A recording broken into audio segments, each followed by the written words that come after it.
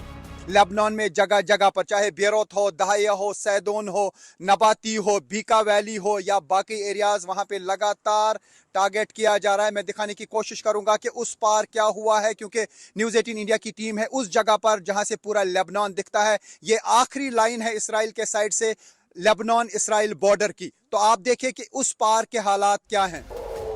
Beirut में धमाके, तेल अवीव में धमाके, बहरीन में अमेरिका के अड्डों पर धमाके, यूएई और कुवैत में धमाके।